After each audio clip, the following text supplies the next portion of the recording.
Welcome to today's video. It's a Saturday afternoon and I'm cooking 2 pots of soup to store in the freezer so that my family will have what to eat in the weeks ahead. The 2 soups I'm making are ogbono soup mixed with okra, or as some people will call it, okra. I'm also going to make egusi soup with bitter leaf in it, and that means that I have to wash the bitter leaf by myself because I bought it from the market fresh.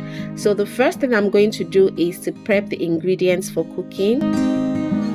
I've already started washing my meat. The meat needs to boil for a while, so I need to clean it quickly and put it on the fire ASAP. Some people like to use salt to clean their meat, others use lemon or lime. I prefer to use plain old water, and I just wash it several times, up to 3 times, to make sure that the meat is very clean.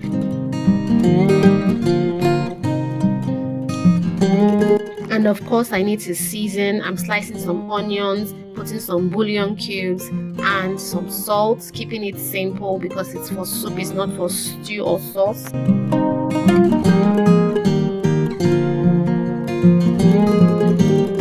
This is cowhide. It's also known as pomo. It has been roasted on the fire to remove all the hair, and it has been parboiled, but I still need to wash it, season it and boil it some more. And that's the funniest thing about cooking. You find that a lot of the time spent in the kitchen just involves you preparing the ingredients to be cooked. A lot of time is spent on washing, slicing and dicing these ingredients in preparation to be cooked, as against the actual assembling in the pot, which doesn't even take too much time. So cooking is actually easy, but you see that ingredients prep, that is where the real work is.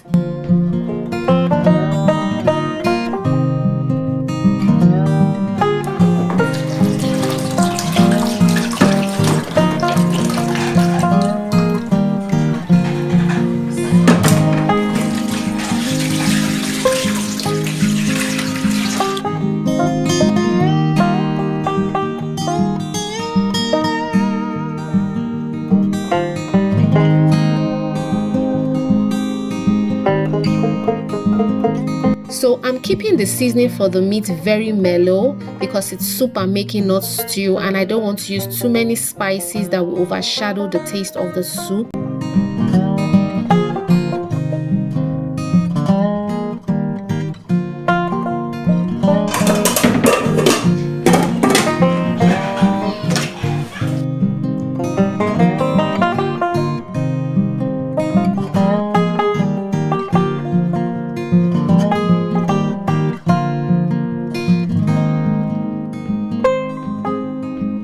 This is smoked mackerel. It's one of the ingredients that I'm using to cook the egusi soup, so I need to break it down, remove as much of the bones as I can, wash it and set it aside for cooking.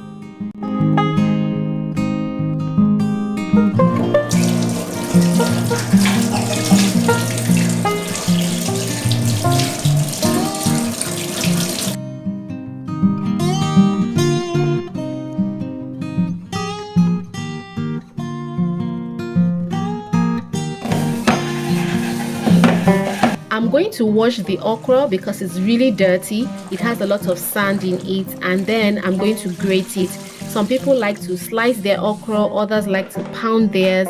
I prefer to grate mine because that's the way my mother taught me.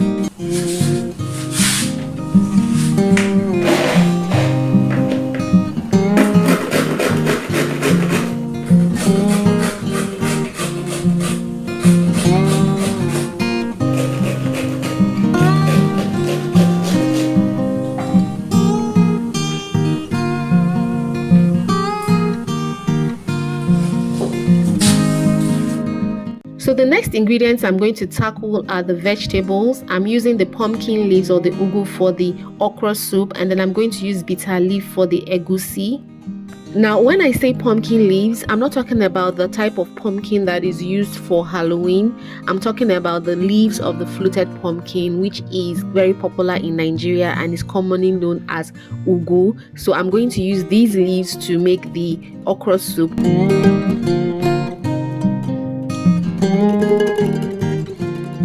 In order to use these leaves, I have to first of all prep them by plucking them off the stems and then soaking them in water. washing them thoroughly. I need to wash them so well because a lot of the vegetables we buy come straight from the farms, and they come with all the sand and all the dust that were, left on them in the farm. So I have to wash it very thoroughly, and I do this like up to 2 to 3 times. And so after washing it, I'll just set it aside to drain, and then later I'll slice it when it's time for it to go into the pot. So this is bitter leaf. This is actually the star of the egusi soup today, and I'm going to just do the same thing I did to the ugu to eat. I'm going to pluck the leaves from the stem and then soak them in water, wash them severally to remove all the sand and all the dust before I now officially wash it clean, as in wash the bitterness off the leaves. And if you don't like eating bitter leaf, you need to have a rethink, because bitter leaf has so many medicinal benefits. It's very, very good for the body. It helps to detoxify the liver. It helps to cleanse the body of toxins. It helps to neutralize toxins in the blood. If you have parasites in your intestines, it can help you to kill those parasites. And if you have high blood sugar issues, bitter leaf can actually bring down the blood sugar levels. Also, it's very high in fiber, rich in chlorophyll, so many benefits.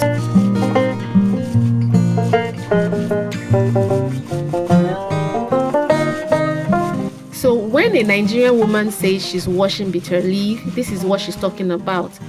I'm rubbing the vegetable against my knuckles so that it breaks down, it releases its sap and starts to foam. When it does that, I pour in some water to rinse off the bitter water that comes out of the leaves, squeeze the leaves and discard the water.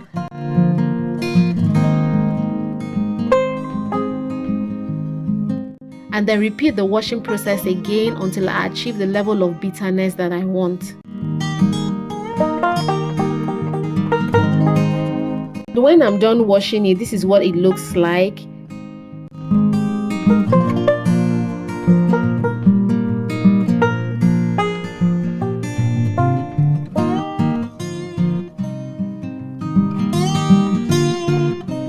I also need to blend some pepper and onions to give the soup some extra flavor.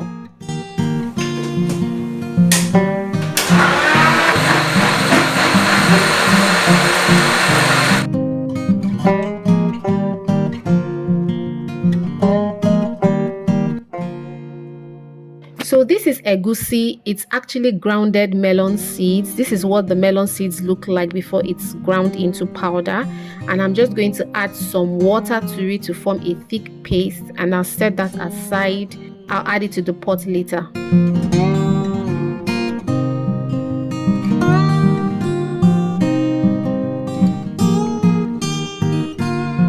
So finally, it's time to start assembling the soup, and I'm pouring some palm oil into the pot to heat up. That one will be for the egusi. While in the other smaller pan, I'm heating up some oil to melt the ogbono inside. I don't know what ogbono is called in English, but it's ogbono. We call it in Nigeria. It's a form of soup thickener, and I'm going to melt that in the palm oil real quick. My son came crying. He said he wanted some fish, so I had to give him a piece of the smoked mackerel that I had washed earlier.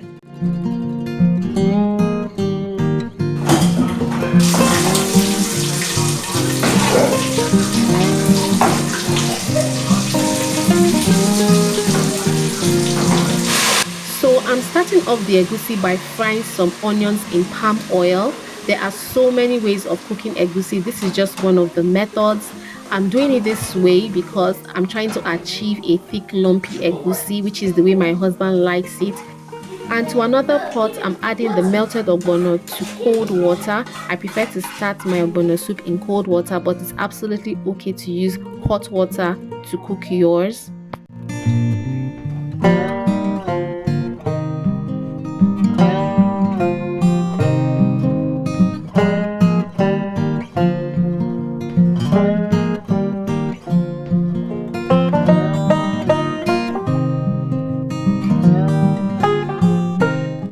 And now it's time to add some of that meat that I boiled at the beginning of the video, some of the onions and pepper that I blended, as well as the smoked fish that I washed at the beginning of the video.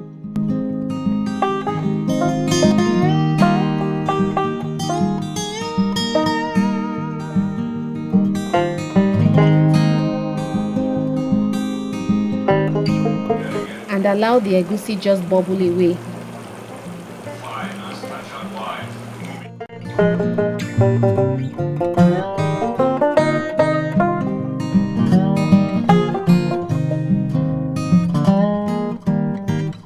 While the soups are cooking, I'm going to slice the pumpkin leaves because it's almost time to add them to the soup.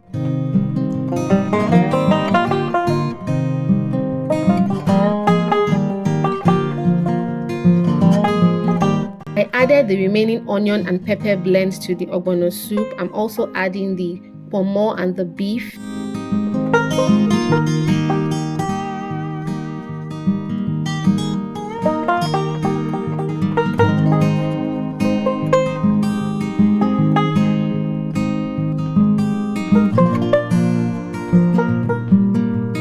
I know the soup looks a little watery, but don't worry, I still haven't added the okra yet, and when I do that, it's going to thicken up.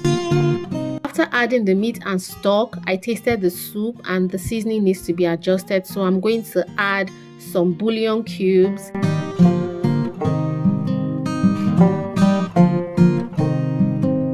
some dry pepper, which is also known as cayenne pepper. This thing is called native Maggi or ogiri in Igbo language. It is made from fermented locust beans, and some people find the smell very offensive, but I absolutely love the taste of it. So I'm going to add a few of them to my soups because I love the rich traditional taste and smell it gives to my soups.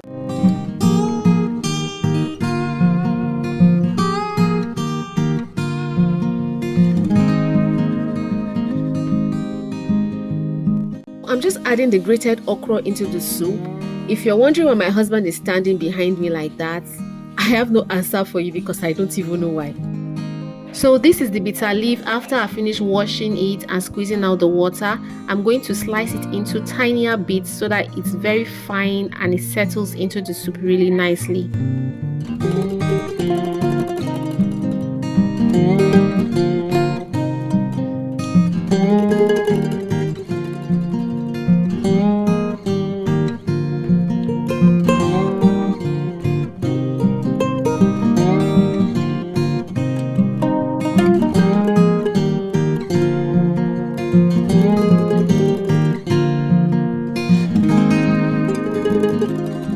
I'm just adding some grounded dry crayfish, and this will take the taste of the soups to another level.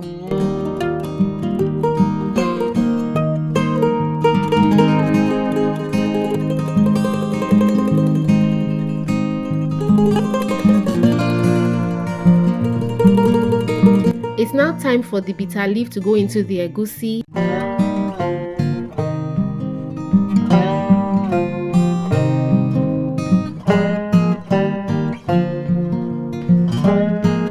And for the pumpkin leaves to go into the ogbono soup.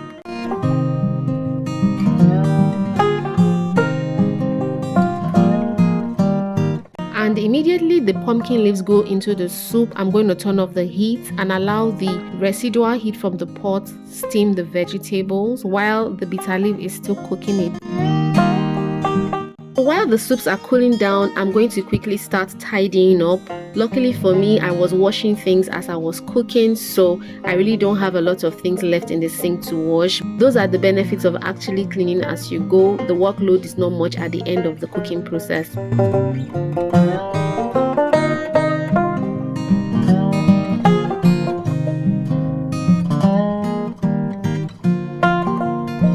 So once the soup is cooled, I pack them into containers and then I store them in the freezer. This will last me and my family for a minimum of 3 weeks. The fact that you watched my video till this point tells me that you actually enjoyed watching me cook at home. So please subscribe to my channel, leave a comment for me below, and like this video. Thank you so much for hanging out with me. I'll see you in my next video. Bye.